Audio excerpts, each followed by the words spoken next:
जैसे जैसे दिन गुजर रहे हैं सर्दी में भी इजाफा हो रहा है और इस ठंडे मौसम में हर कोई खांसी, नज़ला और ज़ुकाम जैसी बीमारियों से परेशान भी है। सर्दी में हमें इसलिए ज़्यादा इन्फेक्शंस का सामना करना पड़ता है क्योंकि हमारी डाइट इस मौसम के हिसाब से शायद ग़िज़ायत से भरपूर नहीं है। खजूर खाने के फ़ायदे तो वैसे हर कोई जानता है, लेकिन इस वीडियो में हम आपको खजूर के ऐसे फ़ायदे बताएंगे जो आप सर्दियों में खाकर इससे बहुत ज़्यादा फ़ायदे हासिल कर सकते हैं।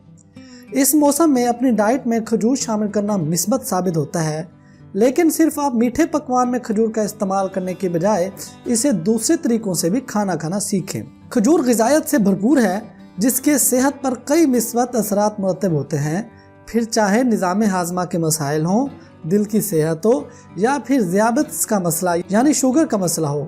और क्या आप जानते हैं कि खजूर इस मौसम में सर्दी, नज़ला और ज़ुकाम जैसी बीमारियों में भी मौसर है। खजूर में vitamin C, vitamin B, vitamin 1, B3, B5 और A1 जैसे विटामिन भी मौजूद होते हैं। विटामिन सी हमारे जिस्म को मुतअद्दिद इन्फेक्शन से महफूज रख सकता है, जिनमें नज़ला, ज़ुकाम जैसी बीमारियां शामिल हैं। खजूर का दूध ऐसी बीमारियों से निजात का सबसे बड़ा हल भी साबित हो सकता है क्योंकि इसमें विटामिन के साथ फाइबर भी मौजूद होता है।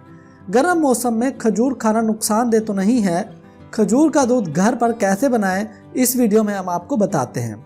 उसके लिए आपको अज्जा चाहिए: दूध 2 कप, खजूर कटे हुए आधा कप, बादाम 1.5 खाने का चम्मच, दालचीनी पाउडर आधा चाय का चम्मच और चीनी हस्बे जायका। इनकी तरकीब ये है कि खजूर को 40 मिनट के लिए आधे कप दूध में रखें। बाद अज़ा इन खजूर और दूध को ब्लेंडर में डालें, जिसके साथ बादाम भी शामिल कर लें। अच्छी तरह पीस लेने के बाद इसे अलग रख दें। एक पतीले में रखा हुआ दूध उबालें, जिसके बाद इसमें ब्लेंड किए खजूर शामिल करें।